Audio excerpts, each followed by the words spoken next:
Bonjour Laura, merci d'être là pour cette interview. Merci beaucoup de m'avoir invitée. Je suis trop heureuse d'être avec toi. Du coup, avant qu'on commence, donc le sujet d'aujourd'hui, ça va être le business et les relations donc avec les autres, avec plutôt la partie client, mais pas que, plutôt communauté autour du business. Et avant qu'on commence, est-ce que tu peux rapidement ou pas présenter qui tu es et ce que tu fais? Oui, alors moi, c'est Laura Nathalie. Il y a 2 ans, j'ai créé mon site internet et je fais beaucoup de choses différentes. Je vends des formations en ligne, j'écris beaucoup, je fais des vidéos. En fait, mon travail se base beaucoup sur la créativité parce que j'adore ça. Et puis, c'est ce que j'essaye d'inspirer un peu chez les autres. Et donc, j'accompagne surtout des créatifs. Et notamment des créatifs introvertis, parce que c'est ce que je suis. Donc, naturellement, c'est ce que j'ai attiré dans mon travail. Et donc justement, là, le sujet du jour que je voulais aborder avec toi, c'était la communauté. Aujourd'hui, c'est quelque chose d'important pour toi de créer une communauté. Est-ce que ça a toujours été le cas dans ton business? Oui, ouais, dès le départ, dès que j'ai commencé, c'est pour ça que je me suis tout de suite mise sur Internet, j'avais en tête l'idée d'avoir une très grande communauté. Alors, je n'ai pas encore une très grande communauté, mais c'est vrai que ça a été la stratégie directement. Je sais pas, il faudrait que je réfléchisse exactement pourquoi j'ai eu cette stratégie-là, mais j'ai eu cette envie et maintenant que ça me vient comme ça, je pense que c'est peut-être parce que je me suis tellement sentie un petit peu à part, tu sais, dans tout mon parcours en étant introvertie, un peu dans mes délires, dans mon monde, que j'avais peut-être ce besoin un peu de combler ça, à travers mon travail également, et puis peut-être d'apporter justement un espace pour toutes ces personnes qui s'étaient senties un peu comme moi. Et c'est ça que je trouve merveilleux avec Internet, c'est qu'on peut trouver d'autres personnes qui sont comme nous dans des espaces sûrs où on se sent compris. Et puis je pense que c'est un peu ça que j'ai voulu créer à travers cette communauté. Ouais, parce qu'en fait, on en parlait un petit peu au départ avant d'enregistrer. Donc là, tu disais justement, tu es profil introverti. Et je trouvais justement intéressant quelque part le paradoxe que ça peut, en tout cas le paradoxe qui a l'air d'exister entre tu es introverti, mais tu crées une communauté, donc avec quand même beaucoup de gens. Comment est-ce que ça se fait, ça fonctionne pour toi d'être introverti, mais donc de parler à beaucoup de gens? Comment est-ce que tu le vis au quotidien? Euh, oui, alors en fait, pour moi, mon énergie d'introverti, elle est très différente selon les situations. Par exemple, si je suis dans un groupe de personnes, je vais être très inconfortable. Je ne saurais pas quoi dire. C'est pas du tout naturel pour moi. Voilà, c'est pas, c'est pas agréable. Par contre, si je suis l'initiatrice d'un groupe, la créatrice d'un événement, par exemple, ou simplement justement la créatrice d'une communauté sur Internet, je vais me sentir beaucoup plus à ma place parce que je me sens très bien quand j'en suis dans un rôle de leader, d'organisatrice, parce que j'impulse un peu l'énergie. Et en fait, toutes les frustrations que j'ai eues moi dans les événements, dans les communautés, toutes les fois où je me suis pas sentie compris, où j'aimais pas l'énergie, j'essaye en fait de le faire à ma façon. Et je pense que c'est pour ça que je me suis dit, tiens, tout ce que j'ai pas aimé en tant qu'introvertie, dans ma communauté, dans mes événements, ça va être différent. Oui, parce qu'en plus, tu fais des événements en vrai. Est-ce que tu as commencé tout de suite à faire des événements en physique Oui, en même temps aussi? même avant le site en fait. Oui, avant le site, c'est très important pour moi parce que je trouve que c'est important d'être et sur Internet et dans la vraie vie parce que je pense que c'est très compliqué de développer des liens profonds si on ne comprend pas comment le faire déjà offline, hein, hors Internet, avec soit des clients potentiels ou simplement des personnes qui s'intéressent à notre travail. Donc oui, c'est important pour moi dès le départ de faire un peu les deux, même si c'était, je ne vais pas te cacher, c'était terrifiant. Au départ, c'était vraiment terrifiant, mais ça m'a beaucoup aidé justement de commencer pas sur Internet parce que j'ai réalisé, ok, si j'arrive dans la vraie vie, moi qui suis introvertie sur Internet, alors qu'il y a un écran, ça va être beaucoup plus facile en fait. Ah, c'est intéressant en fait de le voir dans ce sens-là, parce que je pense qu'il y a beaucoup de gens qui le voient dans l'autre sens. Je vais quelque part me mettre sur Internet, que ça me protège un petit peu des gens. Donc, je Oui, trouve ça super intéressant que tu le mentionnes, que bah, en fait, si tu y arrives dans la vraie vie, tu vas pouvoir connecter vraiment facilement aux gens sur Internet. Et oui. du coup, c'est quoi tes astuces pour faire un événement où justement il va y avoir cette connexion entre toi et les personnes qui viennent à l'événement, tout en prenant en compte bah, ta spécificité d'introverti et souvent, je pense que les gens qui viennent le sont aussi. Oui. Euh, Alors, ce que j'essaie vraiment de faire quand j'organise des événements, par exemple, c'est que chaque personne, chaque participant se sente, tu sais, en anglais, on dit seen, se sente vu, vraiment. Alors, bien sûr, des fois, tu peux pas être tout le temps là pour accueillir tout le monde personnellement, mais donc je vais le faire notamment à travers des exercices qui vont directement dans la profondeur, parce qu'en tant qu'introverti, on déteste la surface, c'est horrible le small talk. Hein, les événements de networking, on parle juste de je sais pas trop quoi. Non. Donc ça, j'ai fait depuis le départ. Ce que je faisais, c'est que j'amenais des questions, des exercices qui permettaient en fait d'enlever tout de suite les barrières et d'aller très profondément dans la connexion. Et d'une certaine façon, même si moi, je peux pas être là pour accueillir chaque personne, à travers ces exercices, entre elles, les personnes vont se sentir vues par un autre être humain. Et donc, ça crée une connexion très forte dès le départ. Ça veut dire qu'après, ils vont se sentir beaucoup plus à l'aise dans la suite de l'événement, dans le groupe, juste parce qu'ils ont connecté avec une personne. Et tu vois, c'est typiquement le genre de truc que j'aurais voulu avoir plein de fois quand j'allais à des grands événements, genre de trucs, parce que je suis allée à plein de ces choses, hein, mais il y avait très rarement. Donc voilà, ça c'est une de mes meilleures astuces, je pense. Ouais, c'est toi ça t'est venu, toi, justement parce que ça manquait, tu t'es inspiré d'un événement ou d'une personne où tu es allé et ça t'a touché. Comment ça s'est passé pour toi, justement, de créer ces événements de cette manière-là? Non, alors ça, j'ai vraiment inventé parce que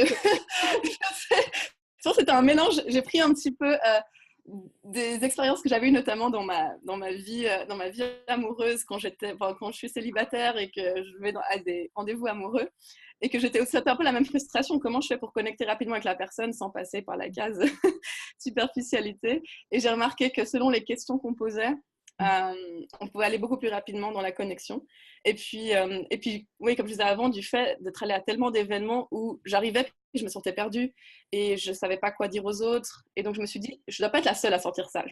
Souvent, si on ressent quelque chose, on n'est pas le seul humain à sentir ça. Donc voilà, j'ai un peu mélangé les deux, puis ça donne des événements assez chouettes. Et du coup, comment est-ce que tu transposes ça sur Internet, cette connaissance justement de ce que les gens ont besoin dans la vraie vie de connecter? Comment est-ce que tu réussis à le transposer sur un business Internet?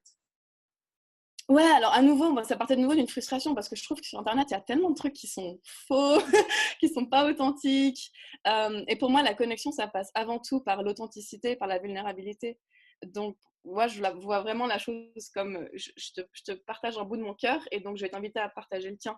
Même si tu suis simplement mon travail de façon anonyme, si tu sens que moi je mets mon cœur, eh ben, tu vas te sentir connecté. Et donc, dès le départ, que ce soit des articles que j'écris, des vidéos, j'essayais vraiment d'être vraie, d'être moi-même et puis même de dire des choses un peu, enfin, ouais, pas mal intimes. Ce qui fait que ça crée une relation de confiance très rapidement parce qu'on se dit, waouh, si elle ose révéler ça, et ben, c'est qu'elle nous fait confiance. Donc, il y a vraiment cet aspect-là.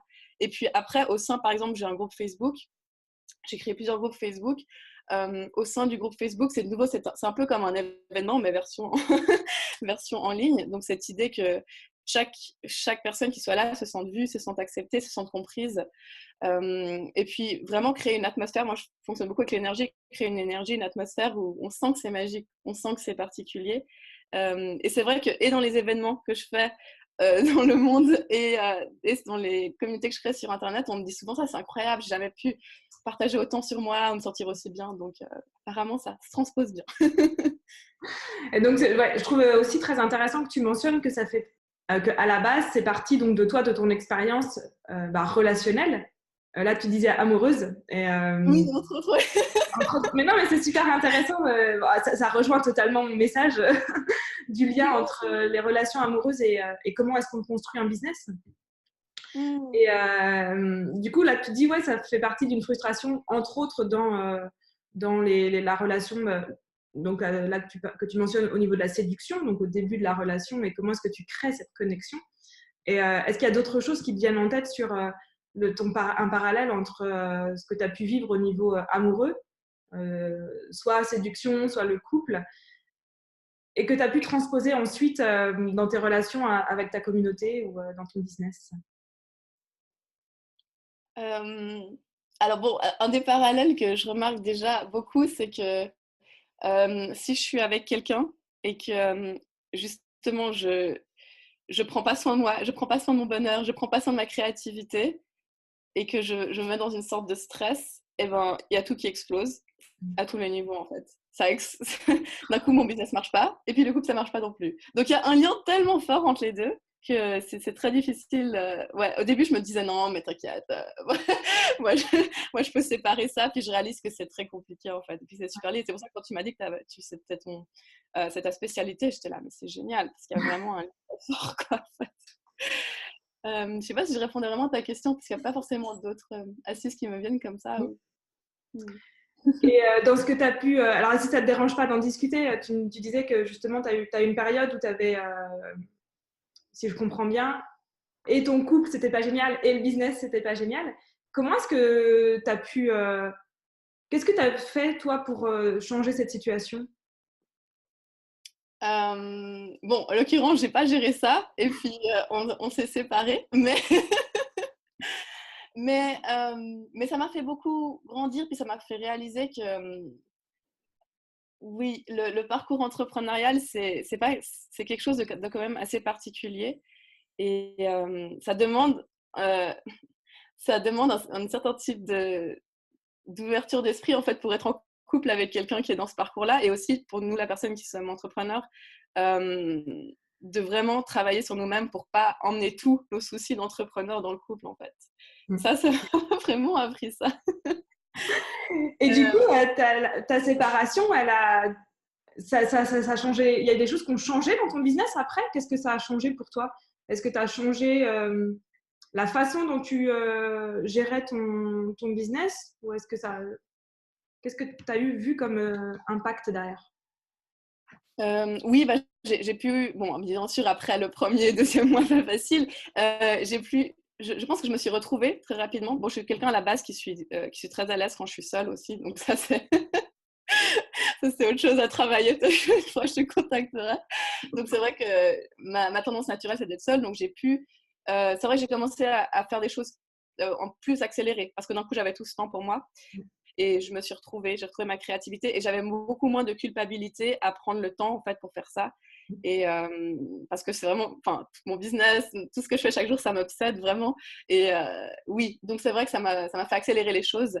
Et en fait, ça m'a aussi forcé à retrouver, parce que je pense qu'une partie de moi, quand j'avais rencontré cette personne, bah, j'ai un peu grandi avec elle, tu vois, mon business a un peu grandi avec elle, et je partageais beaucoup de ce qui se passait.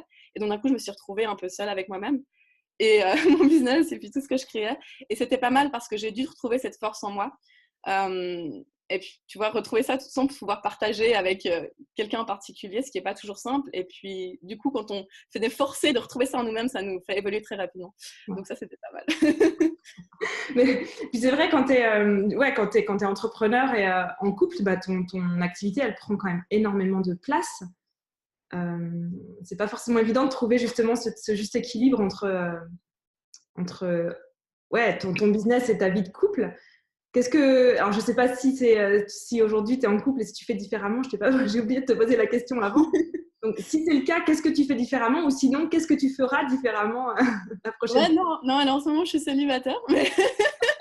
Mais c'est vrai que je pense régulièrement à ça, du coup, parce que oui, non, j'ai quand même envie de me remettre en couple à un moment donné. Et puis, déjà, je me suis dit, bon, ça, je sais pas si c'est un peu extrême, du coup, tu me le diras. Mais j'ai bien réfléchi, et je pense que ce serait très compliqué pour moi d'être en couple avec quelqu'un soit qui n'est pas entrepreneur, ou alors qui ne saisit pas vraiment la profondeur de ce que c'est, en fait, d'être à fond chaque jour dans une vision qui est très, très puissante, d'être obsédé par son travail tellement on aime ce qu'on fait. De se réveiller à 3h du matin avec 1000 idées et de devoir, tu vois, genre, ça serait très compliqué pour moi de ne pas être avec quelqu'un qui comprend ça vraiment profondément. Donc, je me suis dit, le meilleur moyen, c'est que je continue à évoluer sur mon chemin, et puis je rencontrerai quelqu'un à une conférence ou un truc dans le genre. Voilà. Je voulais parler aussi de... donc, toi, tu travailles beaucoup sur la créativité. Et c'est super intéressant. Et souvent, on associe la créativité à des gens qui vont dans tous les sens et qui se dispersent et qui s'éparpillent. C'est quoi ta vision là-dessus? Je suis un peu comme ça quand même. Non, j'essaie d'être assez structurée dans ce que je fais, mais c'est vrai que c'est quelque chose qui m'a bloquée au début, parce que, tu sais, j'ai suivi une business school, beaucoup de formations en ligne avant de commencer tout ça. Et puis, ils nous disaient tout le temps, trouve un problème, trouve une niche. Et puis, moi qui suis tellement créative, ça me bloquait énormément. Et je me suis dit, ah, mais c'est pas possible. Enfin, donc, j'ai essayé un peu de faire ça, puis ça m'ennuyait clairement. ça m'ennuyait beaucoup. Donc, assez rapidement, je me suis juste dit, tu sais quoi, je vais juste créer et m'amuser. Et puis, je pense que pour moi, déjà au niveau de l'énergie, c'est ce qui correspond le mieux parce que créer, ça me donne de l'énergie, c'est pas que ça m'en enlève. Les gens me disent, attention, tu vas t'épuiser en créant tout le temps, mais non, ça me donne de l'énergie. Et je crois qu'au final, même si j'avais l'impression de m'éparpiller au début, il y a un fil rouge dans tout ce que je fais. Et c'est assez chouette parce que je réalise que des personnes qui viennent suivre mon travail sont des personnes qui ont vraiment tous les mêmes intérêts que moi, qui sont aussi créatives, qui s'intéressent à plein de domaines différents. Donc voilà, moi qui croyais que c'était pas possible d'être super créative et de mettre tout ça et puis d'en faire un business, en fait, je réalise que c'est tout à fait possible, quoi. Du coup, en fait, tu commences pas par chercher le fil conducteur, on va dire, de ton business. C'est d'abord, tu crées plein de choses et après, tu regardes. Voilà, après, je regarde en arrière, je regarde... ouais, exactement, je regarde le fil rouge, je suis là, ah. En fait, il y a une cohérence oui. que tu vois apparaître au fil des créations, c'est ça? Voilà, mais c'est vrai que c'est une stratégie qui est long terme. C'est pas la stratégie la plus efficace pour faire de l'argent tout de suite. Ah non, c'est sûr.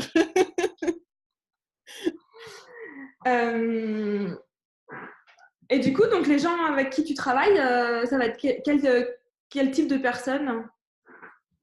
Alors, beaucoup de personnes qui sont introverties, qui ont la même histoire que moi, qui se reconnaissent dans ce côté on a un peu peur du monde, on n'a pas l'habitude de se mettre en avant. Et aussi des personnes qui, justement, ont envie de s'extraire de ce mode de vie. Tu sais, il n'y a qu'un chemin possible, tu dois trouver un travail, et puis qui ont un tel besoin d'exprimer leur créativité, sinon ils meurent, mais tu vois, sinon ils ne se sentent pas eux-mêmes. Donc voilà, et moi, mon message que j'essaie de faire passer, c'est que oui, ça prend un peu de temps, mais si on le veut vraiment, on peut vivre de tous nos talents, de toute notre créativité. Et en fait, selon moi, ça créerait des sociétés beaucoup, beaucoup plus évoluées. Parce que quand on est dans notre créativité, on est dans notre joie. Et c'est ça qu'on veut, en fait. Donc, tu ne travailles pas spécialement avec des entrepreneurs, ça peut être n'importe quel euh, type de personne à ce niveau-là, ou c'est plutôt des entrepreneurs? Oui, enfin à la base c'était plutôt des personnes introverties simplement. Et puis je réalise que de plus en plus j'attire des créatifs qui veulent se lancer dans l'entrepreneuriat, mais qui ont beaucoup de blocages liés à la confiance en eux et puis aussi à l'argent évidemment. En tant que créatif, l'argent c'est pas un truc qui est facile pour nous au début d'amener dans la réalité. Donc voilà, mais je pense que moi j'évolue constamment et donc aussi les personnes qui me suivent évoluent en même temps et d'autres personnes arrivent. Donc c'est ça qui est intéressant avec cette façon de faire également. Okay. Et donc, si je comprends bien, c'est plus toi tu vas être, plus toi tu te connais, toi, et plus tu regardes comment toi tu évolues dans le monde, et plus tu arrives à apporter aux autres, c'est ça? Oui. Et j'ai un peu j'ai vraiment cette foi que tant que je continue à partager ce qui me vient chaque jour, que ce soit au niveau des offres que je fais, des offres de formation ou même de l'écriture simplement, quand je continue à faire ce travail chaque jour de ce qui me vient et de créer, c'est ce qu'il faut pour que ça parle à des clients potentiels ou à simplement des personnes qui résonnent avec mon message. Donc, Et du coup, c'est quoi alors je vais appeler ça processus créatif, hein, je sais pas, c'est quoi comment est-ce que ça fonctionne pour toi de créer? Est-ce que tu as une routine? Est-ce que tu fais ça comme ça quand ça vient? Est-ce que tu te... Ouais. Enfin, force, j'aime pas ce mot-là, mais je trouve pas d'autres mots, mais parce que ouais, tu as une discipline à ce niveau-là.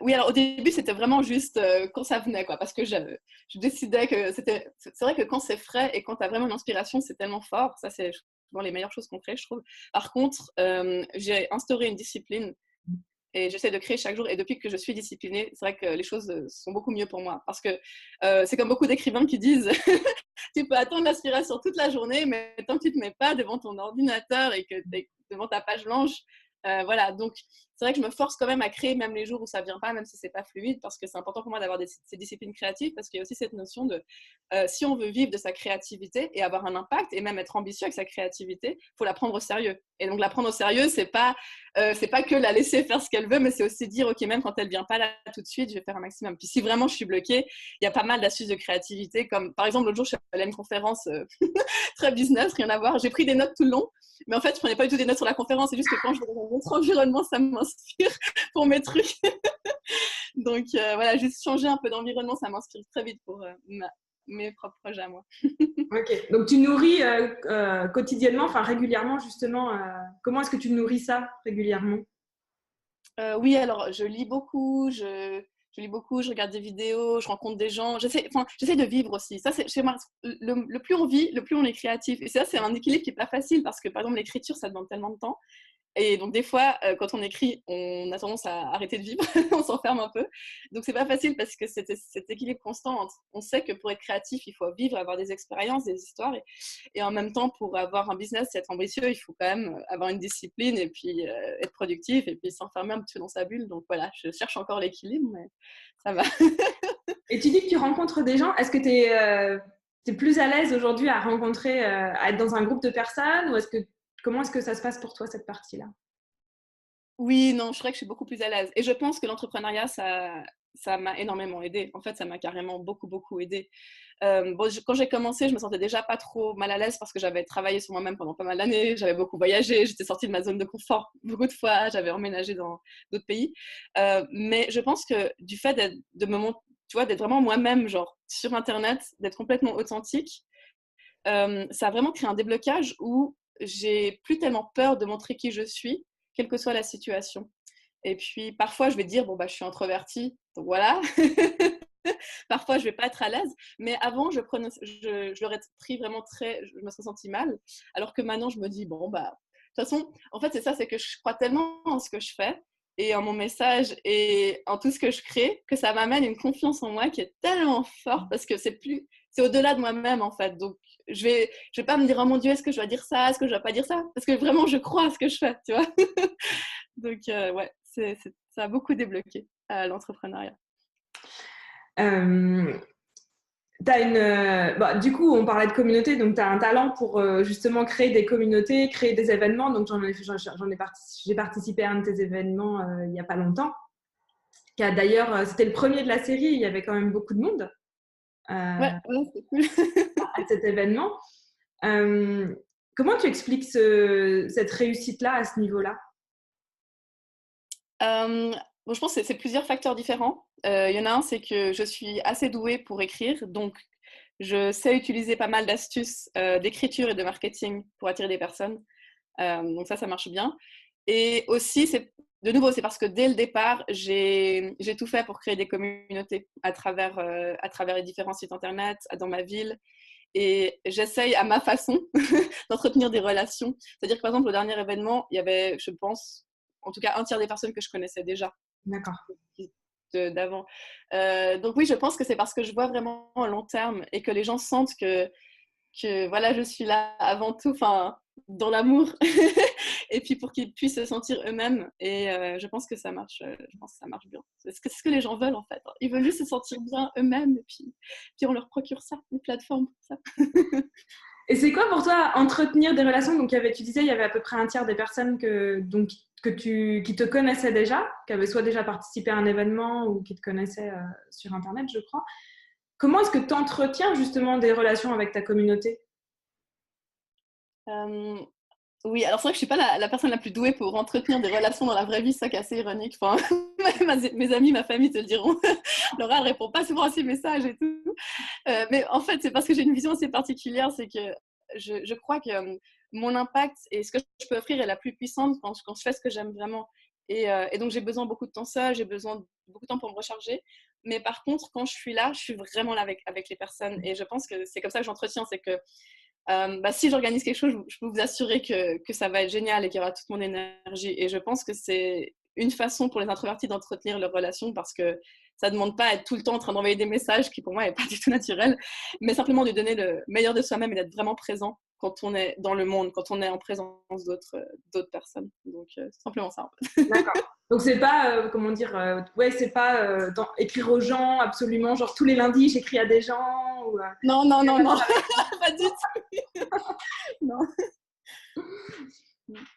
Par Okay. contre, sur Internet, dans les groupes Facebook, si, j'essaye vraiment d'animer régulièrement. Et là, ça demande un investissement un peu plus grand en énergie et en temps. Oui, ça va. Parce que du coup, tu gères pas du tout ton énergie de la même façon, j'imagine, pour un événement en présentiel qu'un groupe Facebook. Qu'est-ce que tu peux dire voilà, à ce sujet-là, entre les deux? Qu'est-ce qui change pour toi? Oui, c'est vrai, en fait, à chaque fois, j'oublie. Mais en fait, à chaque fois que j'organise un événement, je suis épuisée pendant genre 2 semaines après. Mais j'oublie parce que j'aime bien, puis ouais, je réalise quand même, ça me prend énormément d'énergie. Parce que c'est vrai que c'est pas si naturel que ça pour moi, d'être en présence de beaucoup, beaucoup de gens. Tandis que sur Facebook, bon, enfin, derrière les écrans, il y a quand même, c'est moins proche au niveau de l'énergie. Donc voilà, c'est différent. Et est-ce que tu sais comment est-ce que justement je trouve intéressant de savoir, le fait que ça te prenne de l'énergie d'organiser l'événement en présentiel. Est-ce qu'il y aurait comment dire, pas forcément une autre manière de faire, mais est-ce que tu apprends justement à chaque fois comment est-ce que tu peux faire autrement, ou est-ce que c'est comme ça et tu le gères, tu sais que tu vis des pics d'énergie et tu le gères comme ça et ça va très bien? Le truc, c'est que sur le moment, ça me donne aussi beaucoup d'énergie. Et puis, je vois ça un peu comme des investissements sur le long terme, parce que ça m'apporte beaucoup à l'interne. Simplement, c'est simplement que je vais devoir digérer ça. Donc oui, c'est un peu plus... Puis bon, je suis quelqu'un bon, j'aime beaucoup l'aventure, j'ai toujours beaucoup aimé l'aventure. Et donc, les pics d'énergie, j'avoue que j'aime un peu ça quand même. C'est pas forcément sain, mais bon, ça me dérange pas tant que ça va. Ok. C'est les boosts d'adrénaline, les shoots. Ouais, se sentir stressé, et les risques, et ouais, parce que j'ai remarqué que c'est comme ça que j'évolue le plus rapidement possible. Ouais. Je voulais aussi ajouter quelque chose, en tout cas moi sur l'événement que je connais ou que tu as créé, donc je ne sais pas si c'est toujours comme ça, mais je trouve que tu mets en avant les autres personnes et que ça fait partie aussi de comment est-ce que tu construis quelque part une communauté et comment est-ce que tu fais pour que les gens se sentent vus. Euh, Pourquoi est-ce que, alors sûrement c'est déjà une partie de la réponse, pourquoi est-ce que tu fais ça? Et qu'est-ce qui est vraiment important pour toi dans le fait de mettre en avant à chaque fois d'autres personnes? Ah, j'adore cette question. Merci, c'est vrai que je n'avais même pas pensé à, à parler de ça. Oui, je pense que c'est super important pour moi. Je pense du fait que, parce que je sais ce que ça fait de ne pas se sentir vu en tant qu'humain. Euh, c'est très important pour moi de le faire pour d'autres personnes, notamment des personnes qui font des belles choses dans ce monde. Et puis, il y a aussi une autre frustration, c'est que je trouve qu'on te donne la lumière que quand tu es déjà en haut, entre guillemets. Tu vois ce que je veux dire? Genre, quand tu as déjà réussi, d'un coup, c'est bon. D'un coup, là, tout le monde tu vois, va dire « Ah, ce que tu fais, ça a de la valeur et tout. » Et moi, je réalise que tu peux tout juste commencer quelque chose et faire un travail merveilleux. Et puis, ça peut être très difficile au début de se motiver quand tu vois que c'est pas si simple, que des personnes commencent à suivre ton travail, que tu sois artiste, entrepreneur. Et donc, pour moi, c'est très important. D'ailleurs, quand je fais des interviews aussi, aussi quand j'ai commencé mon site internet, pareil, je faisais des interviews avec des personnes dans ma région, pas vraiment connues du tout. Mais j'adorais ça, en fait, vraiment les voir comme si c'était enfin, les interviewer comme si c'était une star. Parce que pour moi, j'ai toujours vu les humains à égalité. J'ai jamais été quelqu'un qui suivait les célébrités, tout ça, pas du tout. Donc, je pense que c'est un peu ma façon tu vois, d'être un peu révolutionnaire, de dire non, mais on change le monde aussi, et on change le monde aussi en se rappelant qu'on est tous au même niveau. Et puis, pour moi, c'est important de ne pas mettre les gens sur un piédestal et au contraire de mettre en lumière des personnes qui auraient besoin de plus de lumière parce que ce qu'elles font, c'est magnifique. Et en plus, ce que j'ai trouvé génial, en tout cas, c'est que au premier événement, enfin celui que, enfin, je sais plus comment tu l'appelles, c'est le Geneva Inspirational Nights. Le deuxième bientôt qui arrive. Ce que j'ai trouvé super intéressant, en fait, c'est qu'il y avait les gens qui avaient prévu déjà de raconter un bout de leur histoire, et ça a entraîné vraiment d'autres personnes à partager alors que c'était pas prévu. Et comment est-ce que tu expliques, parce que je pense quand même que la plupart des gens qui étaient là donc étaient des introvertis, c'est vraiment les gens qui sont pas trop trucs de réseau et tout ça. Comment est-ce que tu expliques justement que ces personnes-là, tout d'un coup, se sont dit « Ah ouais, moi aussi, j'ai envie d'y aller, je vais le faire, je vais le monter sur scène, je vais raconter mon histoire. » Alors que c'est un pas quand même assez difficile à passer. Oui, bon ça me surprend pas du tout parce que ça arrive à chaque fois. À chaque fois que je fais des petites rencontres ou des événements, ça arrive tout le temps. Donc maintenant, je sais que c'est quelque chose qui se passe et j'adore ça. Parce que les gens arrivent et ils se disent non, mais moi je veux pas. Puis je sais qu'ils vont tout repartir en disant ah bah si, j'ai envie. Je pense que c'est parce que j'essaye vraiment il y a un truc que je fais à moitié inconsciemment, à moitié consciemment. C'est justement cette notion de montrer qu'on est humain et qu'on peut faire les choses dans l'imperfection. Et donc, même dans la façon dont j'amène l'événement, j'essaie d'être imparfaite. Enfin, c'est pas que j'essaie, je le suis. Mais tu vois, j'essaie, tu vois, d'un peu de faire des blagues, de montrer que moi aussi, je suis mal à l'aise. et voilà, je fais du mieux que je peux. Et ça, je trouve que c'est génial parce qu'on a l'habitude de se rendre beaucoup à des événements où tu es un peu l'organisateur ou la personne qui va parler sur un autre niveau, tu sais, et donc du coup, on peut pas s'identifier à eux. Et ça, c'est pareil avec tout mon travail, quand j'écris ou autre, c'est la même chose, c'est que j'essaye vraiment que les gens puissent s'identifier, qu'ils se disent pas « Ah oui, mais pour elle, c'est facile », qu'ils se disent « Ah mais non, en fait, elle, c'est moi, donc c'est bon ». Et ça crée vraiment des transformations très rapides, des déblocages super rapides, c'est ça qui est cool. Ouais, c'est super intéressant. Du coup, en fait, vraiment toute la partie de ce que tu fais dans la relation, c'est justement d'enlever la hiérarchie entre les gens, quoi, de vraiment mettre tout le monde d'égal à égal. Oui, oui, oui, parce que c'est un des trucs qui m'énerve le plus dans ce monde, que je veux changer, exactement. Super intéressant. Et du coup, j'avais une autre question et je l'ai oubliée. Ah, t'inquiète, ça m'arrive tellement souvent, ça. J'ai pensé à autre chose et vu que j'ai dit ça avant, c'est pas grave, ça reviendra si ça doit revenir. Ah si, c'était. Est-ce que c'est parce qu'on est à Genève que tu fais les événements en anglais ou est-ce que parce que j'ai lu dans ton événement que tu disais que que le fait de le faire en anglais, ça ajoutait quelque chose, ou en tout cas, ça permettait à ce qu'il y ait plus de gens qui viennent.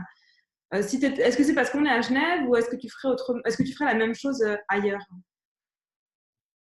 Bon, c'est vrai qu'à Genève, on a beaucoup d'expatriés, d'anglophones et de personnes qui ne parlent pas forcément français. Donc, c'est sûr que ça joue dans la décision.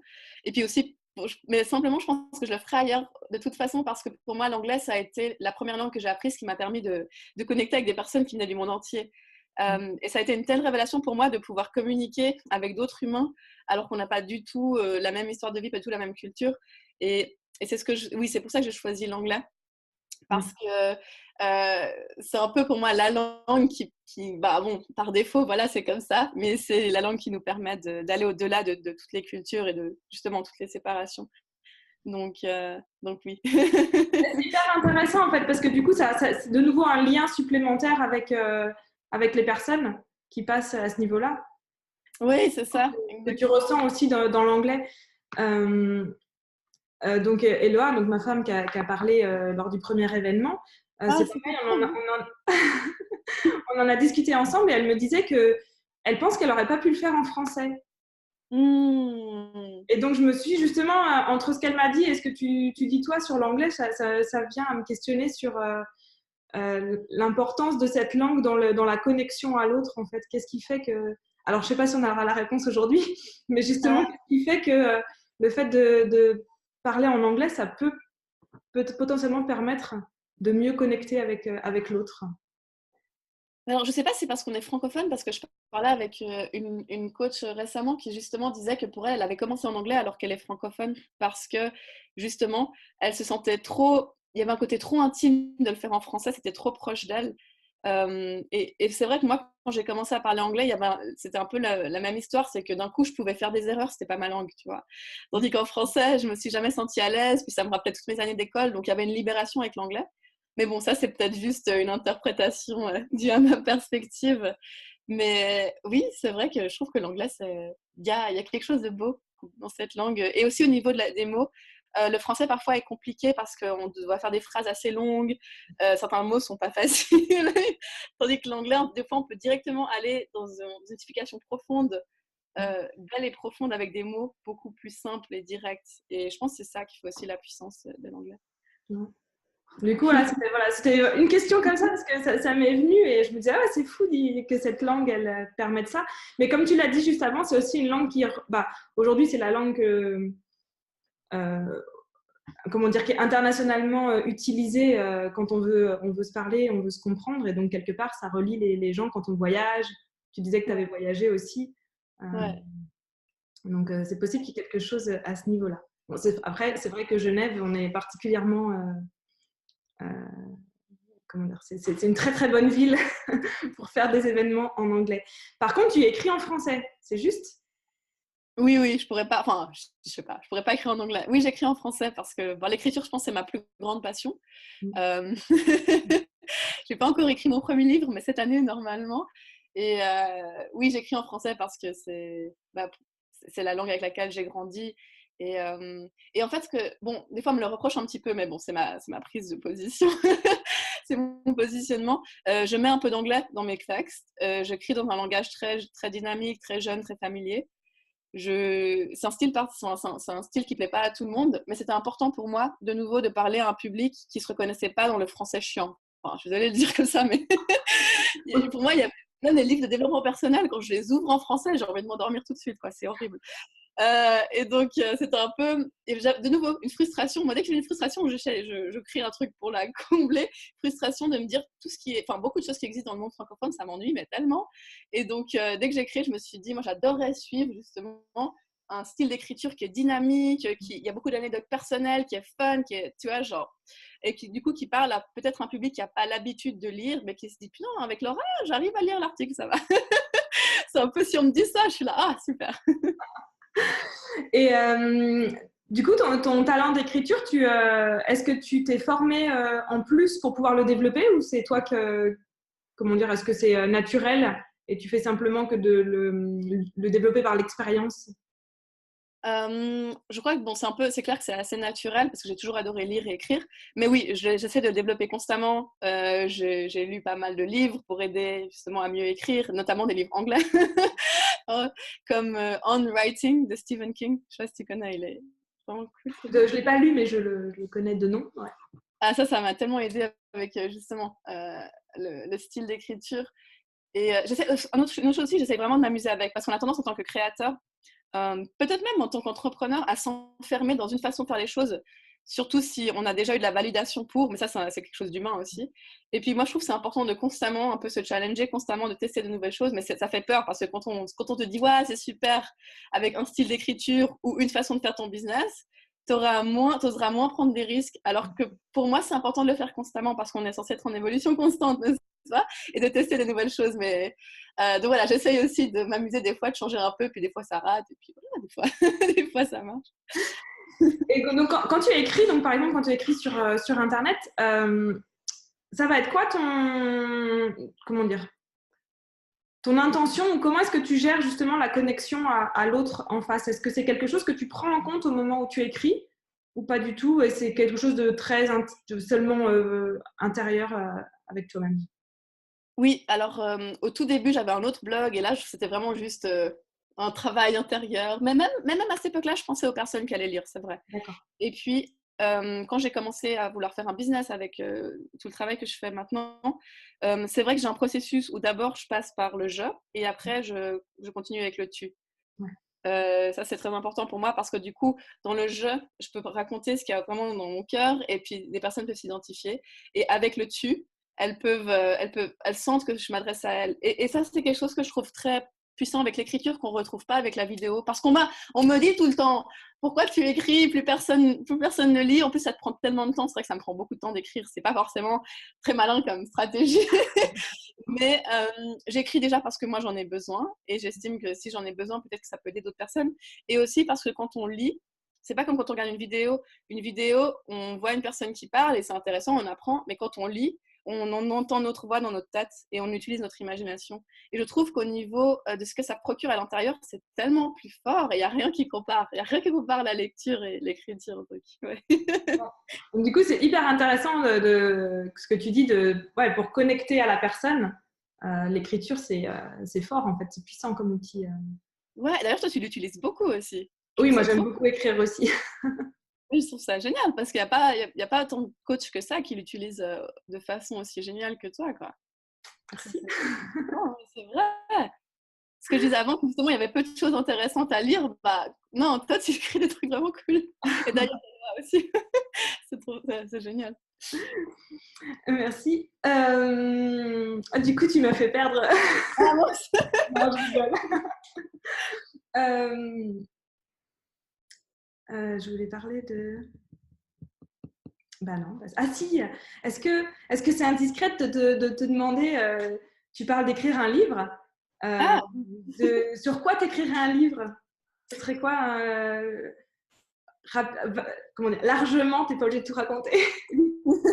Qu'est-ce qui te donnerait envie d'écrire un livre? Ouais. Alors, je pense que le tout premier, celui de cette année, je pense que ça va être vraiment sur mon parcours de badass introverti, comme j'aime bien l'appeler. Revenir un peu dans mon passé, où il y a eu plein d'anecdotes horriblement maladroites ouais, qui pourraient vraiment faire rire et en même temps toucher. De nouveau, le livre que moi j'aurais voulu lire quand je me cachais dans les toilettes à l'école. Le livre que j'aurais voulu lire quand je me disais mais qui suis-je pour aller vers mes rêves, mais qui va se baser beaucoup sur le côté trouver ta voie quand tu es introverti et oser l'apprendre de façon différente. Simplement réaliser que c'est pas parce que tu es introverti et qu'on t'a dit qu'en gros tu étais un peu chiant toute ta vie, t'étais pas très intéressant, que c'était vrai. Qu'au contraire, il y avait une façon de trouver ça. Et oui, ça va, c'est sûr que ça va être là-dessus. Super. Ok. Ah oui, bah donc pour finir un petit peu la conversation, ce serait quoi aujourd'hui le conseil que tu aimerais donner donc sur le thème du business et de la communauté comme toi tu l'utilises. Ce serait quoi le conseil que tu aimerais donner aujourd'hui? J'aimerais dire que c'est plus important que jamais de créer des communautés. Ça, ça me tient tellement à cœur parce que je trouve que c'est quelque chose où on ne met pas assez l'accent dessus encore, justement quand on parle de business en ligne, ce genre de choses. On a besoin des communautés parce que ce qui est très intéressant avec les communautés, c'est toujours comme ça qu'on a évolué en tant qu'être humain. Et ce qui est magique avec Internet, c'est qu'on peut créer des communautés de façon complètement différente, à travers des valeurs, à travers des thèmes, au-delà justement au-delà des cultures, et ça je trouve magnifique. Et ce qui est très fort aussi, c'est que chaque être humain appartient à des communautés différentes, et donc comme on appartient tous à des communautés différentes, on va pouvoir faire des ponts et des liens en toutes les communautés. Mais pour ça on a vraiment besoin de communautés qui soient ouvertes et qui créent des espaces où on peut être vraiment soi-même, et ça c'est les plus belles communautés. Donc oui, pour moi c'est important, et je trouve qu'on a tous un rôle à jouer là-dedans, et que on a tous un rôle à jouer dans la création de communautés, parce que c'est comme ça qu'on va pouvoir créer des ponts entre toutes les communautés du monde. Je sais pas si c'était la réponse à ta question en fait, mais Si, là, donc le conseil, c'est créer des communautés. voilà. En étant authentique, c'est ça, et en étant soi-même. Oui, parce qu'il faut pas oublier qu'il y a beaucoup de personnes qui ont besoin de votre communauté. C'est ça un truc aussi, c'est qu'on se dit ouais, mais moi qui veut m'écouter ou qui voudrait, enfin, tu vois, de nouveau, il y a toutes ces personnes-là qui, en fait, ça c'est un truc aussi, c'est que la plupart des humains se sentent très seuls. On se sent tous très seuls. On est seul, on meurt seul. Non, mais et du coup, faut pas sous-estimer la solitude dans laquelle on est tous, et notamment quand on est entrepreneur. Donc oui, c'est important qu'on crée tous ces communautés. Si on se sent seul, bah, qu'on la crée, la communauté. Et puis qu'on participe tous activement aussi. Ça, c'est autre chose aussi, qu'on participe activement aux communautés naissantes. Parce que c'est facile de rejoindre une communauté quand elle est déjà grande, mais rejoindre une communauté quand elle est à ses débuts, c'est dire oui, je crois en cette communauté. Et ça, c'est très fort aussi. Donc oui, créer des communautés parce qu'on en a besoin. Merci beaucoup, Laura. Oh, merci à toi, Caroline, c'était trop cool. Et attends, t'en vas pas comme ça. Pour les autres vidéos, il suffit de t'abonner à la chaîne par là, ou par là, ou par là. Tu vas trouver. Je te fais confiance et on se voit très vite pour les prochaines interviews. Salut!